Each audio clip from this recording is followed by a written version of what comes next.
Namaskar ji, great morning. Friends, today we will be going to start with a very fresh lecture number 10, very small lecture, and I will be doing one, test to understanding from Kaplan in regard to decision tree. Last lecture number 9 में मैंने आपको decision tree की बातें बताई. I have given you the brief introduction in regard to decision tree. What is a tree? Why we name it as a decision tree? What are the symbols? वो सब कुछ explain किया बेटे. आज हम कुछ practice करने वाले हैं और मैं कैप्लॉन से बड़ा प्यारा सा एक test to understanding question number 3 आपका लेने वाला हूं and we will be discussing that. तो मैं चाहता हूं कि आप पहले रजिस्टर ओपन कर लें. रजिस्टर ओपन करने के साथ साथ उस क्वेश्चन को हम पढ़ेंगे, इंपॉर्टेंटली करके दिखाएंगे. चलिए जी, great good morning. Lecture number 10, risk and uncertainty. We are doing F5 performance management. हम सब परफॉर्मेंस मैनेजमेंट कर रहे हैं, हम सब F5 कर रहे हैं, हम सब चैप्टर 9 कर रहे हैं और कुछ लास्ट लेक्चर्स ही रह गए बेटे लेक्चर 9 के, रिस्क अनसर्टेनिटी, और हम आगे बढ़ते जाएंगे. वीर तुम बढ़े चलो, वीर तुम बढ़े चलो, मुश्किलों का सामना वीर तुम किए चलो, वीर तुम किए चलो. आपको सामना करना है, एग्जामिनेशन किट से क्वेश्चंस करने हैं, मॉक टेस्ट बाय करके करना है, प्रैक्टिस रिवीजन किट बीबीबी की करनी है, डाउट्स मेरे से पूछने हैं और आगे बढ़ते जाना है, बढ़ते जाना है, बढ़ते जाना है. इन्हीं बातों के साथ कमर सीधी करके बैठेंगे, बिल्कुल कमर सीधी. आइए जी आइए, मैं test yourself question number 3.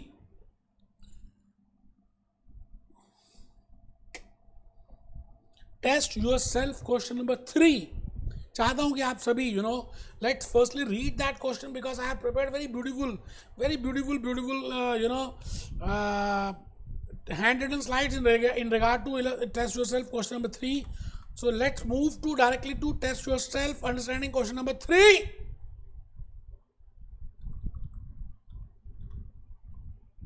मैं आ गया जी. The Duke of York cinema, इस केस स्टडी का नाम है the Duke of York cinema. आराम से पढ़ेंगे. क्वेश्चन लंबा है लेकिन वेरी इजी, लेंदी नहीं, लेंदी है लेकिन इजी है. All that glitter is not gold. अगर आप सिस्टमैटिकली क्वेश्चन को पढ़ते हैं, if you read it systematically, if you prepare it systematically, it can give you huge number of results. तो आइए जरा स्टार्ट करते हैं. The Duke of York is an independent cinema. It is considering whether or not to hire a movie to show in its cinema for 1 week. मतलब ये सोच रहा है कि क्या मुझे अपनी इस सिनेमा में एक मूवी को हायर पे देना चाहिए या नहीं देना चाहिए. If the management decides to hire the movie, it means आप मूवी को किराए में ले रहे हैं और फिर रन कर रहे हैं अपने हॉल में, फिर कस्टमर्स आएंगे जस्ट लाइक अ सिनेमा हॉल. बेटे कोविड सिनेरियो के बाद आप देख रहे हैं कि सिनेमा हॉल में लोग कम जा रहे हैं, तो जस्ट लाइक अ सिनेमा हॉल आपके पास एक सिनेमा हॉल है. अब अगर आप मूवी लेते हैं तो उसका रेंट देना पड़ेगा, फिर कुछ कस्टमर्स आएंगे.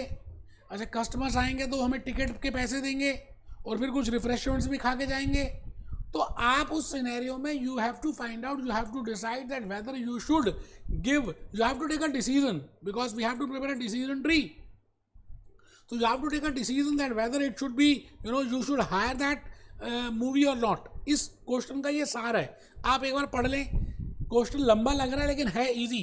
दोबारा से एक बार देख लें. The Duke of York is an independent cinema. It is considering whether or not to hire a movie to show in its cinema. अपने सिनेमा में क्या वो मूवी दिखाएं या ना दिखाएं for 1 week, एक वीक के लिए.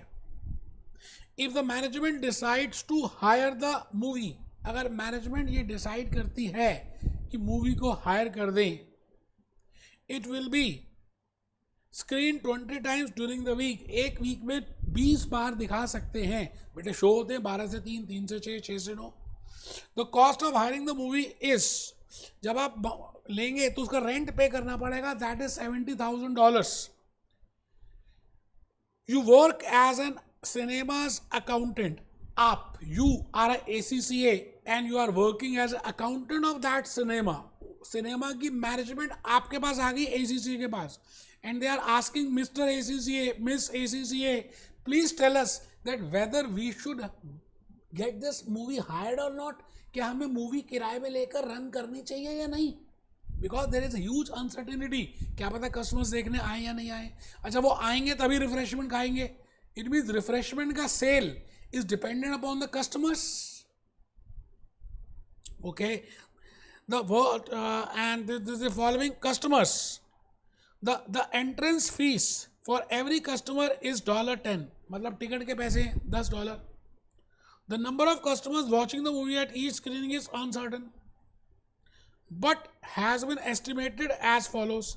There is a 50% probability that 200 customers will attend the screening, 30% probability that 250 customers will attend, and 20% probability that 150 customers will come. बेटे टोटल ऑफ प्रोबेबिलिटी 1 होता है, हम सबको ये बात मालूम है. वो कहते हैं जी 50% चांस है कि 200 कस्टमर्स आएंगे देखने, फिर 30% चांस है कि 250 कस्टमर्स आएंगे, and then 30%, 20% chance that 150 customers will come and they watch that movie.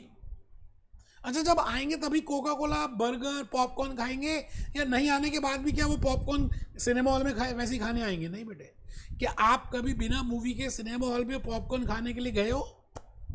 It means popcorn का, इट मीन्स कोल्ड ड्रिंक का, कोका कोला का, बर्गर का बिकना is dependent upon customers whether they come और not. Because जब वो event occur होगा तभी रिफ्रेशमेंट का इवेंट अकर होगा. It means refreshment event is dependent upon customer event. It means it is a case of dependent probabilities. And I have already told you in the last lecture that when I say probability, it is a sambhavana, and sambhavana can be of two types. One is dependent probability and second is independent probability. So when I say independent probability, it means they are not related. Succeeding event is not related to preceding event. But when I say they are dependent probabilities, it means succeeding is related with preceding. ठीक है sir. Customer contribution for each sale of refreshment. अगर customer आते हैं और वो refreshment खाते हैं तो 40% प्रॉबिलिटी है, 40% probability, 40% probability, 25% probability, 40% probability that they get a contribution. मतलब sales minus variable cost less कर दें तो सिनेमा हॉल को जो कॉन्ट्रीब्यूशन मिलेगी that is $10. 25% probability that cinema hall will get a contribution of $12, and 35% probability that they will get a contribution of $8. ठीक है sir. Prepare a decision tree. आप सभी को, हम सब एक साथ हम सब साथ हैं. We will prepare a decision tree which shows a total contribution which could be guaranteed from the above scenario. अब बड़े सारे देखिए नंबर्स हैं, बड़े सारे डिसीजंस हैं, बड़े सारे कोर्स ऑफ एक्शंस हैं, डिपेंडेंट प्रॉबिलिटीज़ हैं, ये कोर्स ऑफ एक्शन उस पर डिपेंड कर रहा है. तो in such complicated things we generally prepare a decision tree. And as per the question we have to prepare a decision tree based on the expected values. We have to calculate expected values, determine if the movie should be hired. आपको अब ये बताना है कि क्या movie को किराए में देना चाहिए या नहीं, मतलब लेना चाहिए या नहीं. मैं रुक गया सर. दोस्त, all that glitter is not gold. आप आराम से क्वेश्चन को पढ़ें, मैं प्यार से कराऊंगा. देखिए आंसर तो है, but the way I will tell you that is even not given in Kaplan. तो बड़े प्यार से हम इस क्वेश्चन को करने वाले हैं. आइए सर अच्छी तरह से देखेंगे, प्यार से करेंगे. फर्स्ट पॉइंट जो मैंने लिखा, I have written a decision. You know, firstly whenever I want to prepare a decision tree I will represent it with a decision node. पहला डिसीजन है कि मैं उस मूवी को किराए में ले लूँ, और दूसरा है I do not take that movie on rent. ठीक है sir. To hire a movie to show in its cinema and not to hire a movie to show in its cinema. पहली बात, ये बात सबको समझ आ गई. अच्छा मैं हायर ही नहीं ले रहा, चैप्टर क्लोज हो गया जी. यहाँ तो अबेंडन खत्म, खाली पड़ा रहेगा हॉल. नहीं लेते किराए में, हमारी जगह कुछ नहीं यूज़ करते.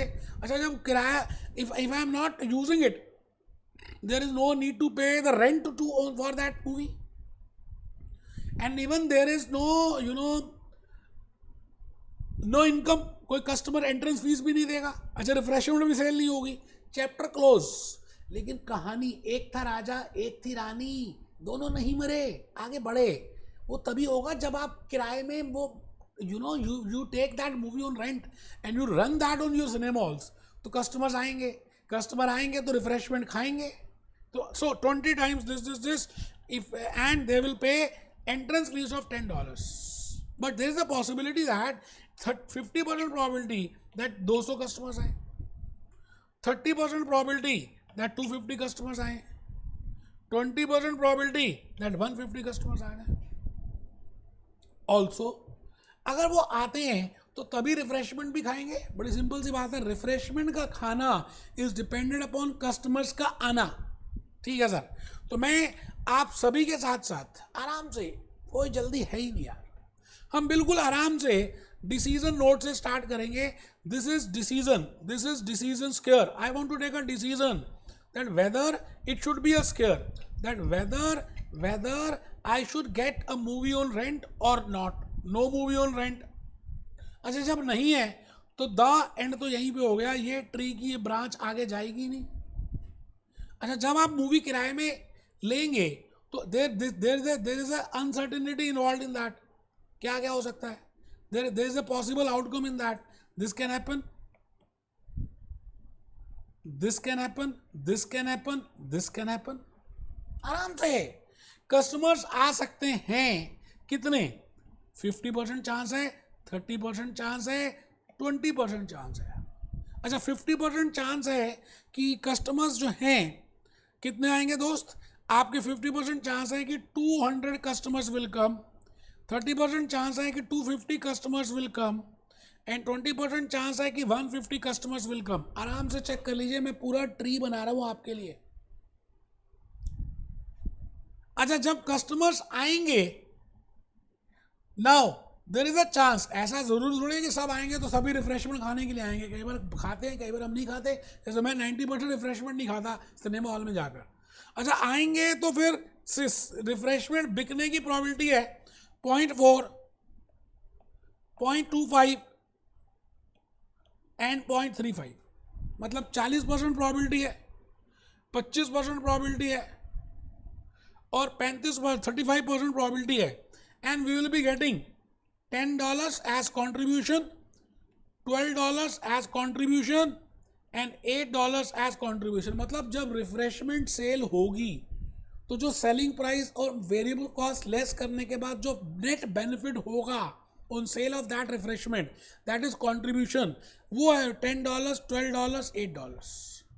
सिमिलरली यहाँ पर भी जब कस्टमर्स आएंगे, there can be a possible outcome of 40%, 25%, 35%, $10, $12, $8। और यहाँ पर भी अगर आप ध्यान से देखें तो कस्टमर्स कैन बी $0.4, $0.35, $2 and $0.35।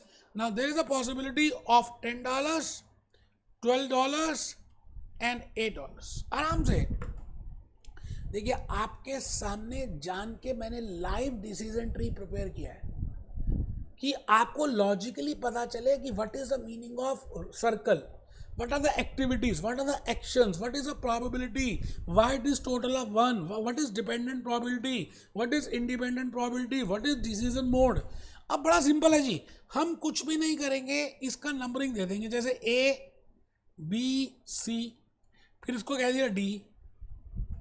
तो हम ए के पॉइंट नंबर ए में we will be calculating expected value, we will be calculating expected value of point number B, we will be calculating expected value in point number C, and then we will be calculating expected value in point number D. आराम से आप check कर लीजिए, expected value, expected value, expected value, expected value, these are expected values, these are expected values, these are expected values। मैं भूपेश आनंद,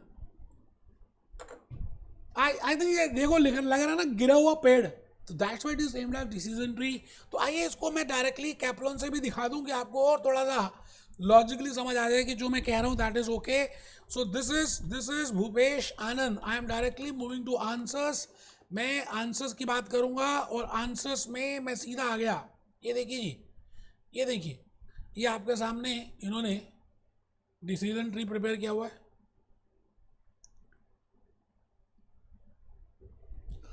this is A, this is B, this is C and this is D.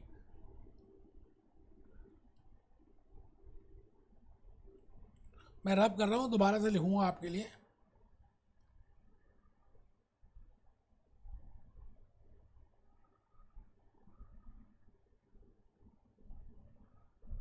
यहां से start कर रहे हैं. No, हमने यहां पे कोई पैकेज लिया ही नहीं.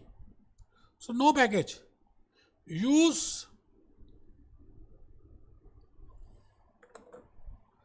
आई थिंक ये कौन सा क्वेश्चन है बेटे, मेरे को लग रहा है कि थोड़ा सा ये क्वेश्चन है. Test yourself question number 3 है ना. अच्छा सॉरी बेटा, मैंने गलत क्वेश्चन ले लिया. अच्छा आंसर्स में तो गए ही नहीं अभी. ये आ गए बेटा.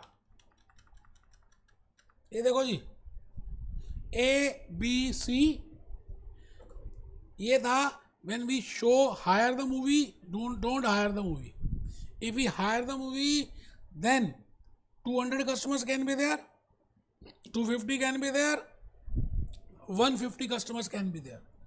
जब वो कस्टमर्स आएंगे तो खा भी सकते हैं, फिर इतना रिफ्रेशमेंट का बेनिफिट होगा जो अभी अभी आपको बताया. This is A, this is B, this is C, this is D. मैं यहाँ पर एक्सपेक्टेड वैल्यू कैलकुलेट करूँगा. I will be calculating expected value here, I will be calculating here, and I will be calculating here. It means I will be calculating at each decision node, at each uncertainty, at each outcome. और वो निकाल सकते हैं easily, orally भी कर सकते हैं. यहाँ पर उन्होंने कैलकुलेट कर दिया है. बिकॉज यहाँ पर अगर आप देखें तो with the help of diagram only we can do.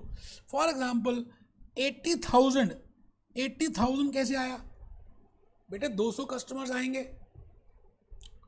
अच्छा 200 कस्टमर्स आएंगे और मेरे को बेनिफिट कितना हो सकता है? $10. तो आप बताइए जी, 200 कस्टमर्स $10 का बेनिफिट होगा तो कैसे निकालेंगे? 40% प्रोबेबिलिटी है, 40% प्रोबेबिलिटी है. 200 customers into $10 into 40% is a probability. तो कैलकुलेट कर लेते हैं. कैलकुलेटर मेरे पास है. 200 into 10 into 40 that comes to 80,000. Similarly we can calculate for second node, then for third node, then for fourth node. आराम से निकाल सकते हैं. तो मैं यहाँ तक पहुँच गया, इधर तक पहुँच गया, यहाँ तक पहुँच गया. ये देखिए यहाँ तक पहुँचने की वैल्यू कितनी है? पॉइंट नंबर 8 79,200 है ये. 99,000 59,400. आई थिंक आपको लॉजिकली बात समझ आ गई है. अब आप ईच नोड पे एक्सपेक्टेड वैल्यू निकालिए, आपका आंसर आएगा. पैक कीजिए, बैकवर्ड पास में आ जाइए and then find out the best profitable point and then you give the recommendation. तो I think I have already told you in regard to decision tree. मैं next lecture में आपसे कुछ और थोड़ी छोटी छोटी बातें बतानी है. मिलते हैं बेटे.